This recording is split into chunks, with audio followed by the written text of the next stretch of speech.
বিশ্বাস করে না, ভগবানকে বিশ্বাস করে না।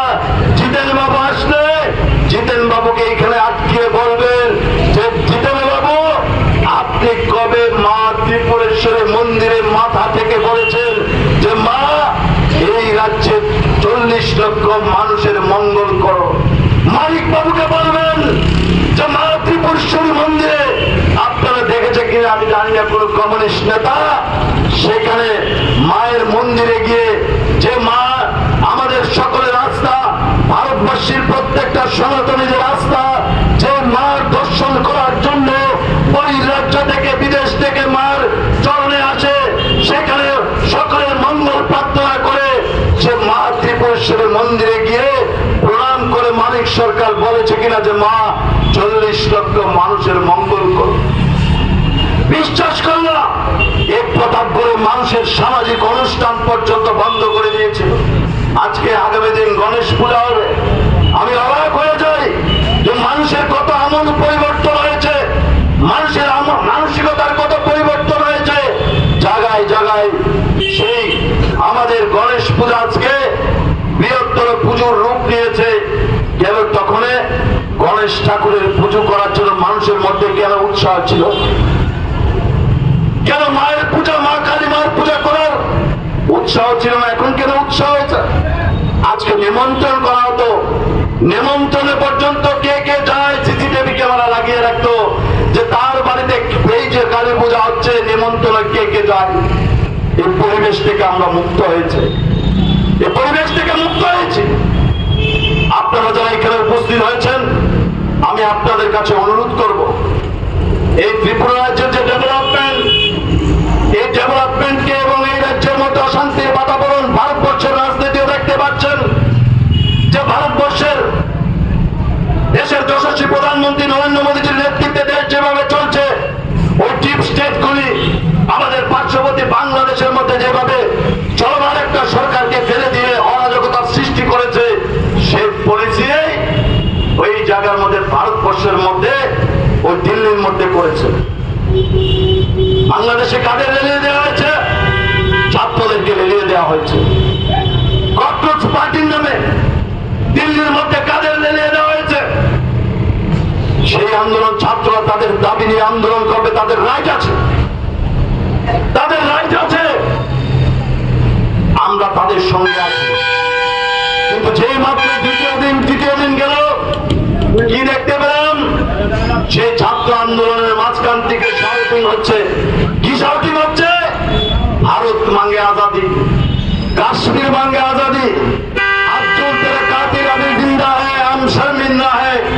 এই স্লোগানগুলি ছাত্র আন্দোলনের স্লোগান হতে পারে। আমরা তখন বুঝে গেছি দুবাই থেকে এই আন্দোলনকারীদের জন্য খাবার আসছে, আমেরিকা থেকে অনলাইনে বুকিং করে তাদের খাবার দেওয়া হচ্ছে। ওই দেশ ওই ছাত্রদেরকে ফান্ডিং করে সেখানের মধ্যে একটা অরাজকতার সৃষ্টি করা হচ্ছে। আমাদের দেশের যশস্বী প্রধানমন্ত্রী নরেন্দ্র মোদী ছাত্র আন্দোলনের সঙ্গে উনি সহমত পোষণ করে ছাত্রদের যে দাবি আমাদের শিক্ষামন্ত্রীকে পদত্যাগ করিয়েছেন। কি শক্তি আছে! আগামী কয়েকদিনের দশপূজার আয়োজন করব, আর মার 10 হাতে 10টা অস্ত্র রয়েছে। সময়ে সময়ে এই কমিউনিস্ট নামে ওষুধদেরকে বধ করার জন্য এই অস্ত্রগুলি ব্যবহার করবেন, এই অস্ত্রগুলি ব্যবহার করবেন। কমিউনিস্টের ইডিওলজির মধ্যে লেখা আছে বন্দুকের নলই হচ্ছে ক্ষমতার উৎস। এই ক্ষমতা দখল করতে হলে এই বন্দুক দিয়ে মানুষকে হত্যা করে এই ক্ষমতাকে দখল করতে হবে। সেটা কমিউনিস্টের ইতিহাস রয়েছে, ইতিহাস রয়েছে। আপনারা যারা এখানে উপস্থিত হয়েছেন, হয়তোবা আপনাদের ভয়ে জিতেন বাবু এখানে আসেনি, কিন্তু চুপি চুপি হয়তোবা ঘুমটা দিয়ে এখানে ঢুকতে পারে। আপনারা সতর্ক রাখবেন কখন উনি ঢুকে।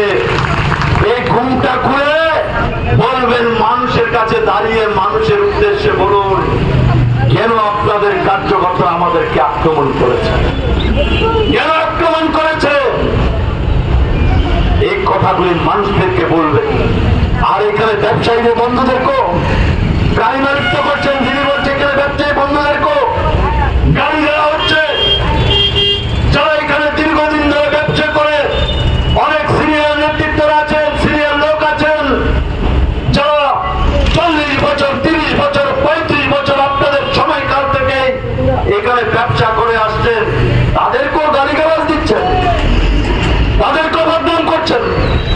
আমরা ভারতীয় জনতা পার্টি এই জিনিসগুলি কিন্তু মেনে নেব না। আর এই প্রতাপগড়ের মধ্যে হঠাৎ করে ওই আমি একজন যে মহিলা বলবো না পুরুষ বলবো আমি জানি না, কিন্তু হঠাৎ করে দেখছি কোন একটা স্লোগানের মধ্যে টি শার্ট পরে স্লোগান দিচ্ছে। আমার লজ্জা হয়, ভারতীয় সংস্কৃতি এই কালচারে বসবাস করি, স্লোগানের শাউটিং চিৎকার কি?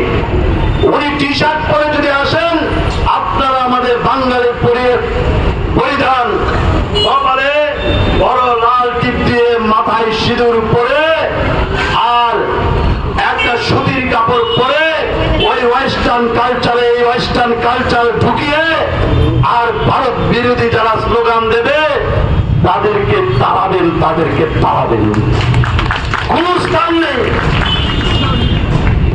হঠাৎ করে উদয় হচ্ছে আগামী দিনে নির্বাচন, আমি কথা দিয়ে যাচ্ছি এবং যতটুকু আমার অভিজ্ঞতা আছে 2021 সালে আমরা প্রতাপগড়ের সবগুলি সিট জিতেছি।